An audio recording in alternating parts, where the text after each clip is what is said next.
Et voilà, on se retrouve ensemble pour notre dernière séance de la journée sur un truc de plus cool, l'art plastique. Et aujourd'hui, on a déjà travaillé sur un courant artistique ensemble. C'était le non, c'était l'impressionnisme. Voilà, l'impressionnisme, vous vous rappelez que c'était mettre deux couleurs ensemble, enfin une à côté de l'autre, et puis quand on se recule, bah, ça donne l'impression que c'est mélangé. Voilà, on avait vu ça. Et maintenant, on va travailler sur une autre forme d'art que moi j'aime beaucoup, c'est le minimalisme. Du coup, notre objectif de la séance, ça va être de comprendre ce qu'est le minimalisme et vous allez devoir créer une œuvre d'art minimaliste. Ok? Alors, vous êtes prêts? Asseyez-vous tranquillement, je vais vous raconter l'histoire. Il était une fois, aux États-Unis, en 1960, c'est-à-dire il y a à peu près 80 ans en arrière, est né un monsieur qui s'appelle Frank Stella. Et plein d'autres personnes. Et ce monsieur Frank Stella, il était inspiré par plein d'autres peintures que je vais vous montrer. Regardez donc ça. Hop là. J'espère que je ne vous ai pas trop décalé. Hop là. Ok. Alors, Frank Stella, il était. Voilà, il était inspiré par d'autres peintures de son époque. Du coup, il y a Kandinsky qui avait fait des formes très géométriques comme ça, vous voyez. Très jolies, mais on n'arrive pas très bien à voir. Voilà. Sinon, il y a notre ami. Vous vous rappelez de lui? On a travaillé dessus. Fiat Mondrian. On avait fait les animaux en classe, vous vous rappelez, avec les perpendiculaires comme ça. Et voilà. Et du coup, il y a lui et il y a plein d'autres artistes qui lui viennent, enfin, ils réfléchissent à cet art et il leur vient une idée. Le but du minimalisme, c'est de faire un art, de créer de l'art avec le moins de choses possible. Que ce soit l'art le plus simple possible. Parce qu'en fait, ils pensent que moins il y a de choses, plus ça donne d'émotions, etc. Ou plus on peut mieux comprendre. Et voilà. Du coup, je vais vous montrer par exemple des œuvres minimalistes qu'il a fait et que d'autres artistes ont fait. Ça va vous paraître bizarre, je pense. Vous êtes prêts? Première œuvre. Du coup, voilà. Ça, c'est lui qui l'a fait. Là, soit on n'aime pas. Moi, j'aime bien, je trouve ça sympa. Attendez. Du coup, c'est une grande sorte de grand diagramme comme ça qu'il avait fait. En fait, le but du minimalisme, c'est qu'il n'y ait pas de choses cachées. On voit ce qu'on voit.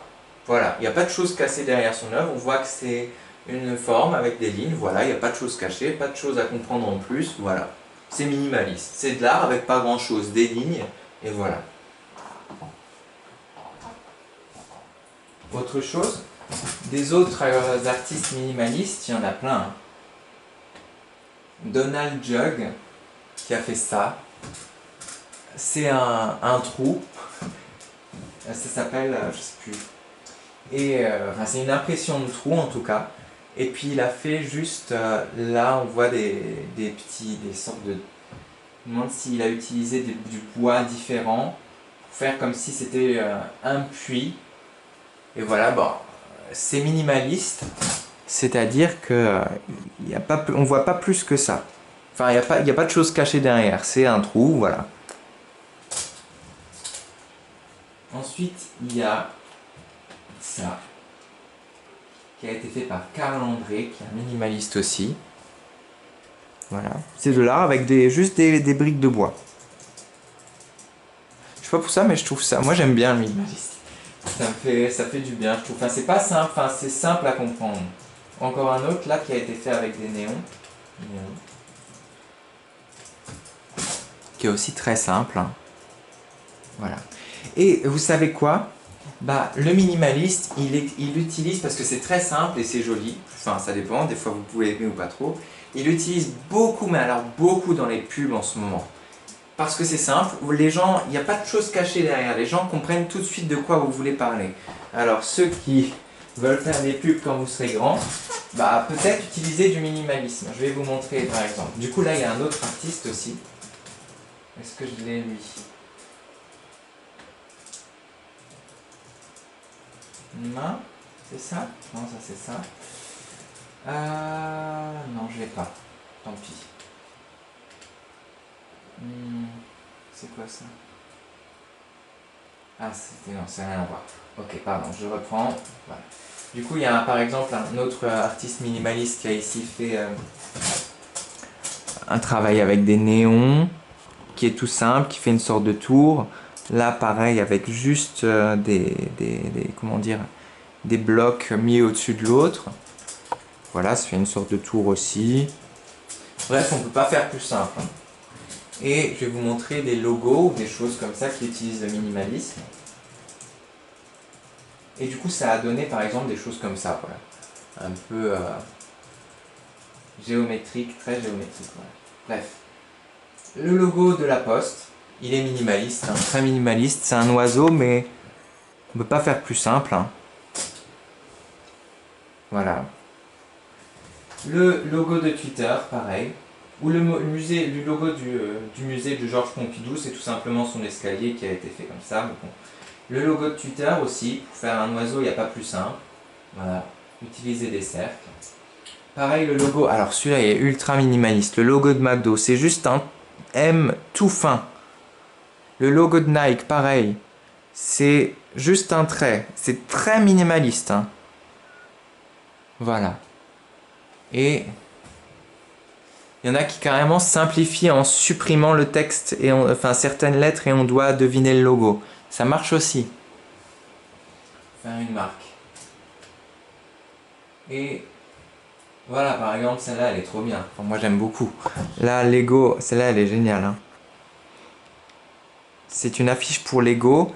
Et on voit qu'il y a un avion, l'ombre d'un avion, et en bas, un avion fait en Lego. Et du coup, qu'avec notre imagination, bah, ça, ce qui est très simple, bah, ça peut devenir un avion compliqué dans notre tête. Voilà. Plus minimaliste. Sinon, il y a la pub de McDo en ce moment. Vous l'avez certainement vu, celle-là. Qui est un hamburger, mais qui n'est pas la photo d'hamburger, qui est juste un hamburger stylisé, comme ça, fait très simplement, ici. Et du coup, il n'y a pas de choses à cacher. Hein. Voilà. C'est l'avantage, c'est que ça cache pas de choses, le minimalisme. Par exemple, là, les paquets qui sont très minimalistes aussi, là, d'emballage. Là, pareil, là, des paquets pour emballer du savon. Il y a juste marqué 2 lettres pour dire je pense pour dire quel parfum il y a dans le salon, dans le savon. Pareil là, l'emballage de pâtes avec marqué juste, enfin on voit enfin c'est très très minimaliste. Hein. Je trouve que ça fait un peu du bien au cerveau parce que notre cerveau il n'a pas trop d'informations. Là pareil aussi. Là il n'y a pas marqué ascenseur, toilette, etc. Non, il y a juste des dessins. Là, on voit qu'il y a un distributeur, là, on voit que c'est les vestiaires, là, c'est très simple. Hein. Pareil, surtout pour les avions, les aéroports, ils ont besoin que les gens comprennent rapidement. Là, on voit bien que c'est les avions qui vont décoller, là, les avions qui arrivent. Là, c'est des bagages, etc., etc. Bref, minimalisme, c'est pour rendre vraiment les choses simples, pour qu'il y ait besoin de pas grand-chose pour que vous compreniez. Bref. Et maintenant, ça va être à vous de créer votre art, votre œuvre d'art minimaliste. Alors, notre ami Franck Stella, il a créé ça, c'est très joli. Enfin, c'est pas lui, ça c'est un élève qui l'a fait. En fait, c'est tout simple. Dans un carré, vous avez plusieurs carrés à l'intérieur et il y a 2 diagonales. Vous voyez les diagonales là? Diagonale 1, diagonale 2. Et du coup, ça nous fait 4 triangles. Vous vous rappelez ce qu'on a fait? C'est exactement pareil que le tangram, mais là, ils ont juste laissé les diagonales, ils n'ont pas continué. Du coup, 2 triangles foncés, 2 triangles clairs. Voilà. Et votre travail, ça va être du coup de faire ça. Pour faire ça, vous allez devoir vous rappeler, vous savez, de la technique pour transformer une feuille qui est en forme carrée en une forme rectangle, en une forme carrée. Vous vous rappelez? On prend la feuille,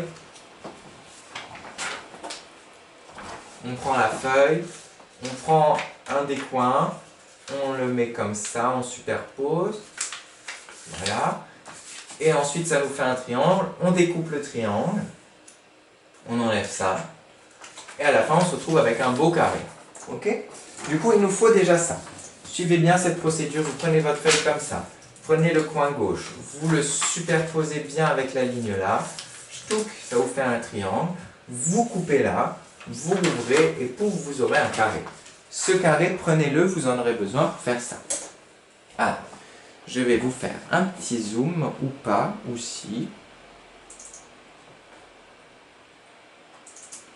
Créer l'œuvre qui s'appelle Heina Stamp de Frank Stella.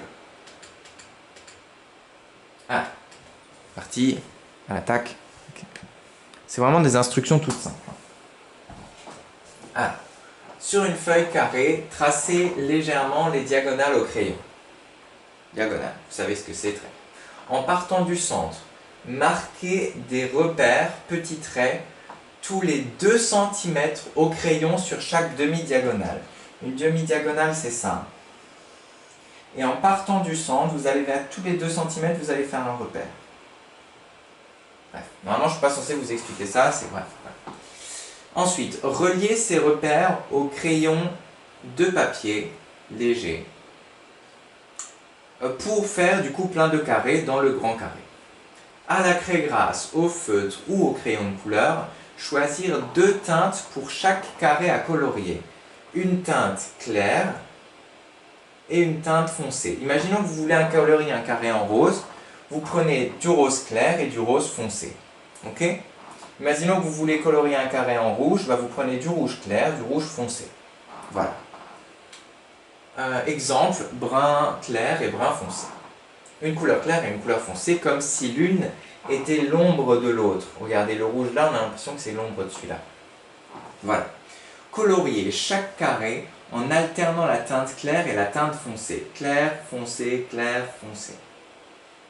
Pour obtenir cet effet d'ombre sur 2 triangles et de lumière sur les 2 autres. Bien ici, le fait de choisir à chaque fois 2 couleurs par carré qu'on fait, ça fait ici qu'on dirait, on a l'impression que c'est de l'ombre. Et ici, on a l'impression que c'est lumineux, les deux là. Ombre, lumineux. Et voilà, je vous laisse faire ça. Petit zoom pour les enfants qui n'ont pas Classroom. Et les autres, on se retrouve pour le silence on lit. Et voilà.